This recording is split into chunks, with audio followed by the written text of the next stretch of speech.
Now, only 1% of voters have voted. That means that it's a warning sign that this may be a very low turnout. And we are hearing about the race for Kentucky Senator in Louisville South End with just one day left to vote. 3 candidates, a Democrat, Republican, and Libertarian, are making their bid for Kentucky Senate District 37. Well, the winner will finish the state Senate term serving for the remaining 3 years. And as you heard from the interim Jefferson County Clerk David Yates, only 1% of voters in the district cast their ballot early. That's the early look so far. Now, here's a look at Kentucky's very large 37th State Senate District. You see it right there in southwest Jefferson County on our map. As you can see from this map, we're talking southwest Jefferson County. This area includes PRP, Valley Station, and even some of the Fairdale and Shively neighborhoods. WHAS 11's Alexandra Goldberg and photojournalist Jessica Farley have the details on the special election. My name is Gary Clemens. Hello, my name is Calvin Leach. Hi, I'm Wendy Higdon. I am running for the 37th District Kentucky State Senate seat. After only 6 weeks to campaign, 3 candidates are vying for a Senate seat in Frankfort to fill a vacancy in Louisville South End. Guarantee you, with only 1% of voting being made, Election Day will make the difference. Interim Jefferson County Clerk David Yates signaling there may be low voter turnout for this special election. The seat opened after Yates, who formerly represented this district, took the role as interim clerk. Meet the candidates. My background is labor. My background is blue collar, clocking in, clocking out, steel-toe boots. Democrat Gary Clements, an Army veteran and union president of United Steelworkers Local 1693. He has the backing of the governor. 3 priorities will be education, figuring out a way to lower the cost of the inflation. Everything's rising except wages.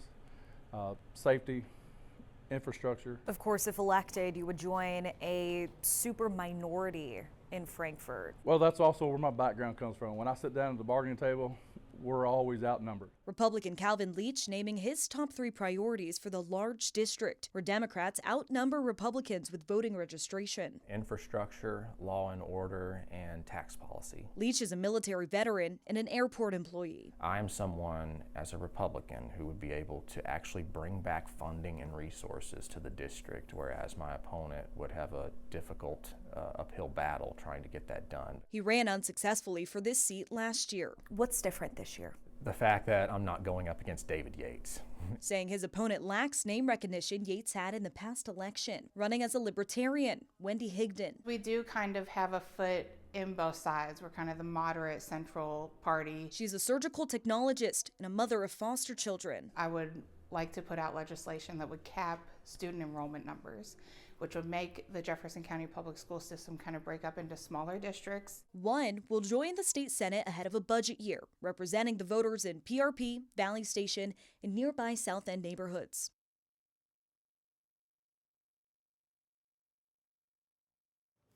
Alexandra, let's talk about that turnout. Now, tomorrow it's supposed to be a little warmer. We're talking a heat wave into the 40s. So, you know, temperatures like today would have certainly even impacted it more. They've made it easy for people to vote. What, 8 different locations?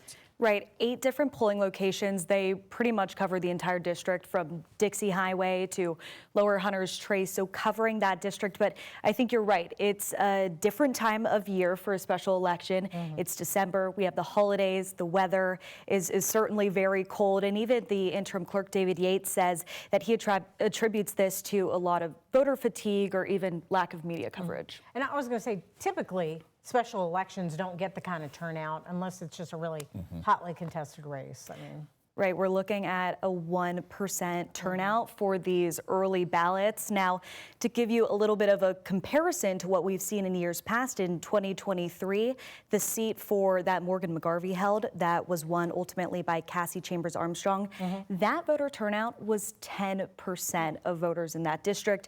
That district covers mostly the Highlands area. Of course, we're looking at 1% now, but David Yates certainly telling those voters, come out to Election Day and show up and cast your ballot tomorrow. All right. Good job, Alexander. Of course, the only thing routine about it is on a Tuesday, whereas we have our elections on Tuesdays. All right. Thank you very much.